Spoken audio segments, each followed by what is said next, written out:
mendampingi seorang putri yang spesial, udah berusia 18 tahun, punya bisnis. Kalau kita sudah solid di dalam, kita apapun yang akan terjadi kita akan tetap solid. Kita akan tetap bisa kuat. Anaknya punya karya, ibunya marketingnya, tapi mengajarkan Kayla untuk berbisnis nih, luar biasa sekali. Iya.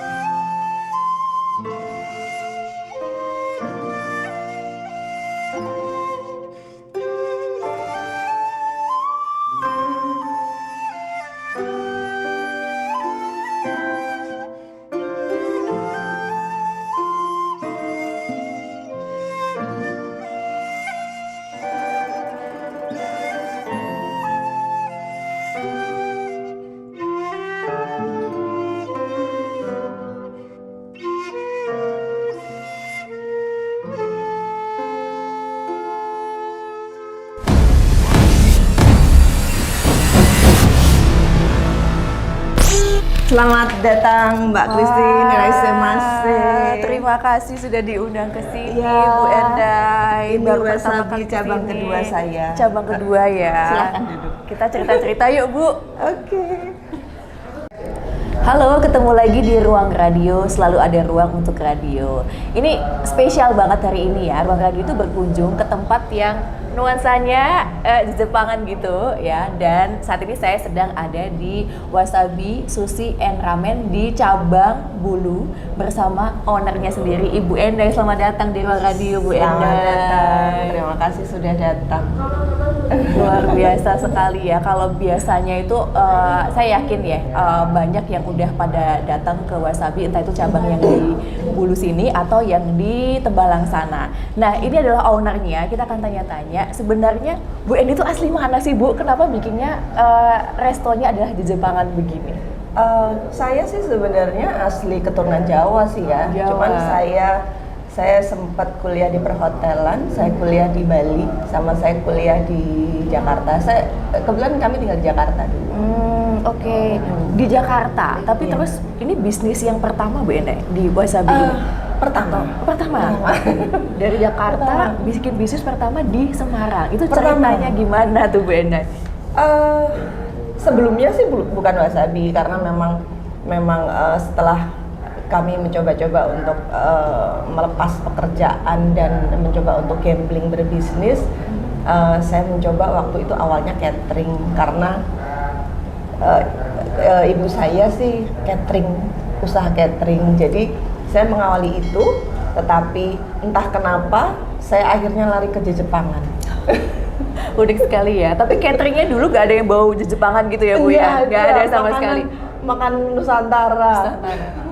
Jadi sempat berjalan, ya banyak hal yang harus saya pertimbangkan. Akhirnya saya mengambil chance kesempatan untuk berbisnis di Jepang. Oke, dari cateringan awalnya. Tapi dengar-dengar tuh tadinya memang Bu Endai ini adalah kerja kantoran ya, Bu. Tadi sempat bilang di perhotelan juga. Tapi kemudian akhirnya mengambil langkah untuk berbisnis. Terus makanannya juga yang Jepang. Itu mulai tahun berapa sih, Bu Endai? Saya Wasabi ini mulai di 2013. 2013 setelah saya memutuskan untuk resign dari kantor. Oke. Kenapa waktu itu pilihnya makanan Jepang, Bu? Makanan Jepang. Di tahun 2013 itu saya melihat segmen pelanggan pecinta kuliner Jepang itu banyak. Tetapi makanan Jepang itu seperti sushi itu hanya bisa dinikmati oleh dalam tanda kutip kalangan yang punya duit. Betul. Betul. Kalangan yang punya duit. Akhirnya di 2013 itu saya mencoba untuk memulai dari nol, bikin sushi sendiri. Kemudian saya mencoba untuk membuka satu kedai kecil, dan itu butuh perjuangan banget. Oke. Perjuangan banget. Berarti cabang yang pertama ini adalah yang di sini atau di Tembalang? Yang pertama di Tembalang, di Jalan Tirto Agung. Di Tirto Agung. Waktu itu pas pertama masih ingat gak sih, Bu? Kayak gimana waktu tadi kan Bu Ina juga bilang bikin sushi sendiri. Berarti kan ada trial and error. Iya. Terus akhirnya bikin resto gitu ya, Bu ya. Waktu itu pengunjung pertama itu awal-awal berapa sih, Bu Ena? Kalau saya udah ramai banget ya. Kalau dulu enggak. Dulu itu Saya pernah dalam satu kurun waktu itu, misalnya dalam 1 bulan itu tidak ada pelanggan sama sekali, pernah. Jadi karena untuk orang masuk ke makanan Jepang itu istilahnya dengan harga murah, orang kan belum tentu nyaman ya. Tetapi saya pernah tidak laku juga, pernah dalam sehari hanya beberapa porsi juga pernah gitu. Akhirnya saya mengenalkan ini ke segmen yang saya tuju, yaitu segmen pelajar dan mahasiswa. Saya banyak berkolaborasi dengan teman-teman mahasiswa di Undip waktu itu. Karena waktu itu kan karena kami merekrut beberapa part-time, akhirnya saya berkolaborasi dengan mereka dan jadilah mereka mengenal bahwa ada loh sushi yang dengan harga recommended.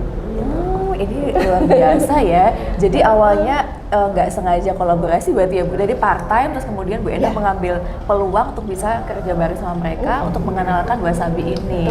Betul. Sampai sekarang gitu ya. 2013 waktu itu. Kesulitannya dihadapi apa nih Bu, selain dia tadi ya menghadapi kayak kadang nggak ada sepi gitu ya Bu ya. Pernah merasa kok sepi ya gitu.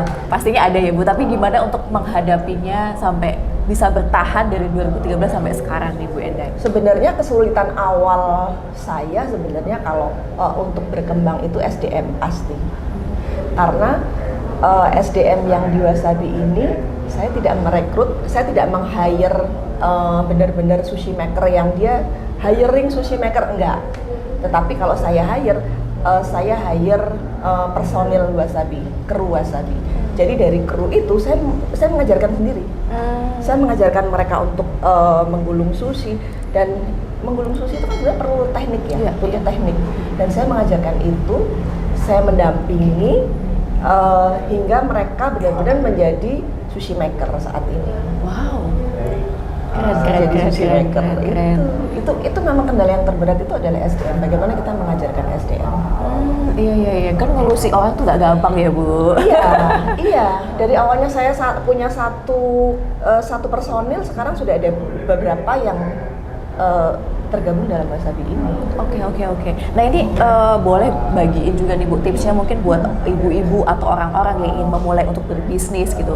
Untuk kayak awalnya untuk mencari segmennya, terus mau bikin makanannya seperti apa, itu gimana Bu Enda tipsnya? Kalau saya sih sebenarnya usaha itu keberhasilan itu tidak semudah kita membalikan telapak tangan. Kita harus jalani prosesnya, kita harus nikmati prosesnya. Pada saat kita sudah menikmati itu, kita akan menikmati kesuksesan itu. At least kita menikmati apa yang sudah kita lakukan sebelumnya, dan itu kepuasan. Kalau saya ya. Iya. Cuman kadang godaannya itu kan kalau katanya semakin tinggi pohon, anginnya makin kencang ya Bu. Pastilah. Ketika udah Wasabi itu udah punya nama, udah bertahan. Godaannya apa lagi tuh Bu Endai? Saat ini sih banyak ya kompetitor. Saya menganggapnya bukan kompetitor juga sih ya. Saat ini banyak teman-teman yang sudah berbisnis di kuliner Jepang, banyak sekali. Jepang, Korea banyak. Tapi buat saya pribadi itu bukan menjadi hal yang membuat kami surut. Jadi kami terus bereksperimen untuk memperluas menu kami. Kebetulan kami bukan franchise. Jadi saya pribadi bebas untuk mengolah apapun di situ. Jadi dengan adanya banyak teman-teman yang berusaha berbisnis di Jepangan, semakin saya punya obsesi bahwa ayo kita bisa bergerak bareng. Jadi semakin orang kan, oh iya kita nikmati bareng nih, banyak nih makanan di Jepangan. Akhirnya kita jangan surut, justru kita ada angin seger nih gitu. Itu yang justru membuat semangat. Oh, makin banyak yang bermunculan, malah makin bikin semangat ya. Mereka akan merasakan dong dengan banyak. Benar, kalau di Wasabi itu saya suka ininya, kalau di sini suka ininya, pasti mereka akan seperti itu.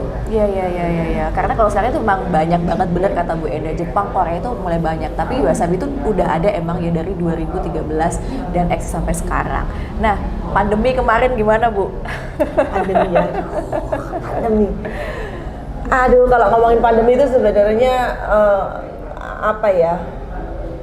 Siap nggak siap harus siap, karena benar-benar pukulan untuk teman-teman kuliner pastinya ya. Apalagi segmen terbesar saya adalah mahasiswa waktu itu.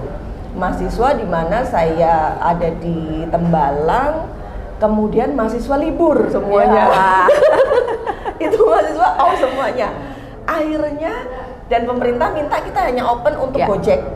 Gojek itu kan sebenarnya nggak seberapa ya. Maksudnya kita persentase Gojek itu orang makan keluar itu kan tidak seberapa.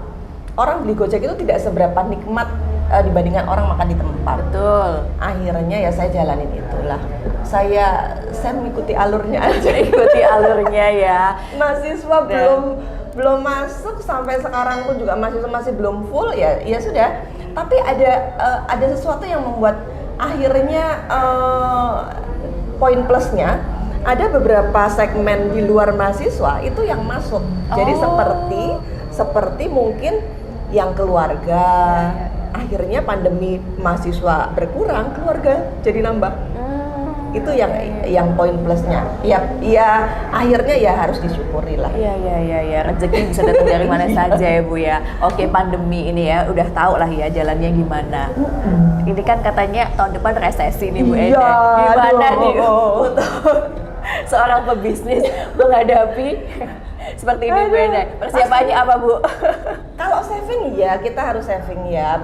Bagaimanapun seorang orang yang berjalan di dunia usaha kita harus punya saving. Kalau saving saya dulu sudah diambil untuk zaman pandemi. Nah sekarang kita harus mulai saving lagi untuk kedepannya dalam tanda kutip ada isu untuk resesi. Tetap kita harus saving. Bagaimanapun saya juga bilang sama personil saya. Kalau kita sudah solid di dalam, kita apapun yang akan terjadi kita akan tetap solid. Kita akan tetap bisa kuat. Baik. Ini tipsnya ya untuk para orang yang ingin merintis usaha ya. Bu Enda dari 2013 menghadapi pandemi, terus sebentar lagi ada ramalan resesi. Ini pokoknya solid di dalam ya Bu ya. Solid di dalam. Dan luar biasa lagi Bu Enda ini selain sebagai woman entrepreneur ya, Bu Enda ini adalah juga seorang ibu, mempunyai seorang putri yang spesial bernama Kayla. Kita mau bahas Kayla ya Bu Enda ya, boleh ya Bu ya? Boleh. Karena dengar-dengar itu Kayla itu juga salah satu hal yang membuat Bu Enda itu akhirnya terjun untuk bikin usaha sendiri. Bener begitu Bu Enda? Iya, sebenarnya saya sama suami saya itu sebenarnya dulu kan pekerja kantoran. Begitu lahir Kayla dengan kondisi yang berbeda dengan anak lain, kami masih tetap bekerja karena kita belum punya saving apa-apa.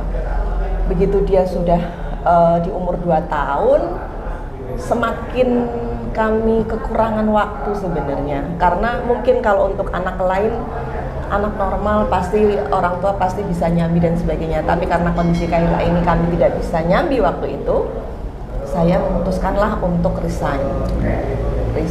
Saya mengawali untuk catering itu. Itu waktu Kayla umur berapa tuh Bu? Saya resign itu Kayla TK. TK, tapi 2 tahun itu Kayla sudah menjalani banyak terapi sebenarnya.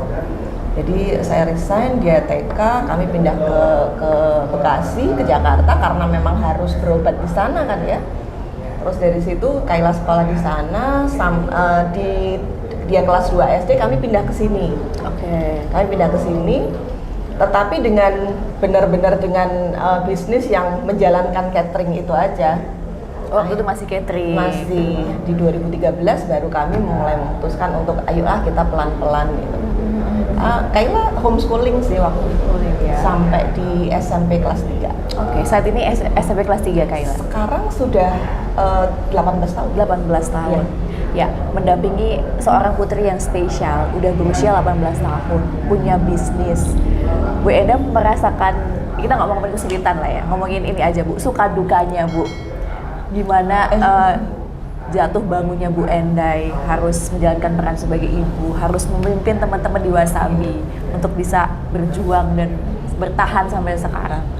Gimana nih Bu Endai? Sebenarnya yang pertama harus saya sounding ke personil saya dulu. Saya selalu sounding ke orang-orang dekat saya. Saya sounding ke teman-teman Wasabi bahwa pada saat kamu masuk ke sini, kamu harus tahu bahwa saya punya anak spesial. Kemudian karena saya mikirnya kalau saya tidak sounding ke mereka, bagaimana kalian bisa mendukung saya dan saya bisa sama-sama saling bisa mengerti. Jadi saya sounding mereka bahwa saya punya anak spesial, kemudian Kalau saya kerja saya ajak. Saya kerja saya ajak karena saya tidak. Ini dari umur berapa nih kalau kerja ngajak Kayla?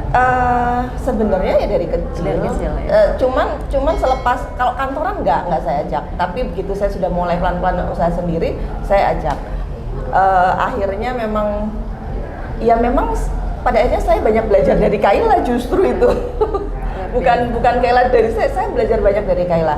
Bagaimana saya harus bersyukur, bagaimana ternyata saya harus survive loh, harus ini. Karena kalau saya tidak survive, bagaimana saya merangkul dia gitu. Jadinya itulah yang menjadi kekuatan saya. Total karyawan sekarang berapa, Bu? 20. Memimpin 20 karyawan, mendampingi Putri Spesial, butuh kekuatan dan memang harus survive ya Bu Enda ya. Iya. Kita boleh undang Kayla nggak sih untuk masuk? Kayla, yuk. Apa tuh? Ini sebentar. Sini. Hai Tante Kristi. Ini adalah Kayla. Sini. Hadap sini biar Sini nanti Kayla sini. kelihatan nanti di kamera. Oh iya iya, boleh. boleh. Sini ya. Oke. Ini adalah Kayla tadi ya yang kita obrolin ya, putri dari Bu Endai yang salah satu hal yang memotivasi Bu Endai. Kayla Kamu duduk di sini. Nggak Eh, bisa. Nanti nggak kelihatan sama omnya itu. Oh sini, berarti Kayla sini. Sebelahnya Mohon Bunda maaf, ya. ini memang harus agak ribet kalau mendampingi anak-anak begini. Nah ini tadi ya yang membuat Bu Enda itu akhirnya belajar buat bersyukur, kemudian survive Kayla. Kayla mau ngomong sesuatu nggak? Panggilnya apa Bunda? Buat Bunda. Terima kasih ya Bunda, Terima kasih untuk dan ngedein aku segede. Semangat ya Bunda. semangat dong. Bunda sedih ya? Enggak. Ini Semangat dong. momen yang mengharukan ya. Dan tetap semangat aja buat yang sedang nonton ya, yang bersama dengan Putri Spesial yang masih harus berjuang untuk ya survive ya, karena Bu Enda ini salah satu contoh ya bahwa bertahan dan bisa akhirnya punya usaha, memimpin karyawan juga. Ini Kayla ada pesan apa sih buat Bunda gitu? Tetap semangat ya Bun. Oh pasti dong. Pasti. Jaga aku. Oh pasti dong. Sayang sama Bunda nggak? Iya. Sayang ya. Banget ya? Iya, luar biasa. Luar biasa. Peluk dulu dong. Ya, jadi Kayla ini saya sudah mengajarkan dia untuk berbisnis juga. Oh, luar biasa. Iya. Bisnis apa ini Kayla? Cerita dong. Kayla sama jualan apa? Teman-teman yang Agak kesana tuh sama omnya. Kayla Kayla, jualan apa? coba kamu diambil lukisannya. Coba minta tolong sama Mbak Nanda sana. Diambil lukisannya coba. Oh, iya. Permisi. Dah. Diajarin bisnis apa nih Bu? Pandemi ini membuat saya mengajarkan banyak hal sebenarnya. Jadi Kayla itu saya olah motoriknya untuk terapi melukis, dan akhirnya sekarang menjadi duit buat dia. Karena lukisannya beberapa lukisannya sudah dijual, dan beberapa lukisannya juga dijadikan seperti yang ini. Ini backgroundnya ada lukisan Kayla. Oh, ini custom ya ternyata itu ya. gelasnya wasabi sebenarnya. Iya. Tapi di dalamnya adalah kita ngambil desainnya adalah backgroundnya lukisan Kayla. Terus saya juga mengajarkan dia untuk mencetak tote bag. Jadi saya minta silahkan berkarya, nanti saya bantu untuk marketingnya. Oke, baik. Nah, ini nih lukisannya Kayla nih. Iya, sini. Boleh? Sini kasih Tante Christine nih. Tante Christine pegang ya. Nah, Nih Kayla sini. Nih. Sini Kayla sini. Ini adalah lukisannya. Nih. Ini juga. Mau dipotong? Enggak. Kan Ini. mau ditaruh lagi. Iya. Terus Tuh. ada ini juga. Ini semuanya lukisan Kayla. Dan Ibu Endai ini memotivasi Kayla bisa bikin kayak begini. Terus tadi Bu Enda bilang nanti urusan marketing biar saya gitu ya. Anaknya punya karya, ibunya urusan marketingnya, tapi mengajarkan Kayla untuk berbisnis nih, luar biasa sekali. Iya. Baik. Dan ini salah satu kaos yang dia jual ini juga begini nih. Oh Oh, itu juga. Jadi ini tadi background-nya ada juga ya. lukisannya. Ini juga ya. Iya. Bagus sekali lukisannya Kayla. Iya, Terima kasih. Terima kasih Bu Kristi. Tante Belajar Kristi. lukisnya di mana? Kak Dian. Oh, belajar lukis ya. Emang Kayla suka melukis ya? Bisa bikin Kapan-kapan nak ke radio Gajah Mada. Boleh. Kiki pernah ke situ. Boleh, iya ya. Kapan-kapan main ya, gantian. Kan ini kan kita yang main ke sini ke tempatnya Kayla. Besok kapan-kapan Kayla yang main ke tempatnya kita. Ya? Iya. Kiki pernah ke Pernah. sama siapa Bu? Sama semuanya. Boleh nanti kapan-kapan. Iya. Baik, oke. Ini menarik sekali ngobrol sama Bu Endai. Panjang lebar ya soal bisnis, soal keluarga, soal mendampingi putri spesial. Yang terakhir deh Bu, sebelum kita tutup obrolan kita, pesannya Bu Endai nih buat orang yang ingin memulai berbisnis, terutama untuk para wanita yang ingin mulai berbisnis. Tidak mudah ya Bu, karena perempuan itu kan menjalankan banyak peran, jadi istri, jadi ibu. Terus juga kalau misalnya harus jadi tulang punggung keluarga, harus buka usaha dan segala macam. Terus juga untuk orang tua yang diberikan anugerah putra-putri yang spesial. Bu Enda boleh berbagi ceritanya untuk yang lagi nonton saat ini. Untuk orang tua yang mempunyai anak spesial, tetap semangat itu pasti, jangan menyerah itu pasti, tapi jangan lupa bahwa apapun yang kita lakukan pastinya harus tetap bersyukur. Pasti harus tetap bersyukur karena Tuhan tidak kebetulan mengirimkan anak-anak ini di antara kita. Pasti ada sesuatu yang nantinya akan kita tuai, bukan buruknya, tapi justru baiknya. Oke, luar biasa. Kalau ini Bu, tips buat yang lagi ngerintis bisnis, lagi dikasih susah-susahnya Bu, dikasih semangat Bu Endai. Kalau untuk teman-teman yang sedang berbisnis, berusaha, atau mungkin akan memulai, seperti yang dari awal saya sampaikan bahwa bisnis itu tidak semudah, keberhasilan dan bisnis itu tidak semudah kita membalikan telapak tangan. Tetap jangan menyerah, tetap nikmati prosesnya. Pada saatnya nanti akan kita nikmati pula keberhasilan itu. Luar biasa sekali, semoga obrolan kami kali ini menginspirasi.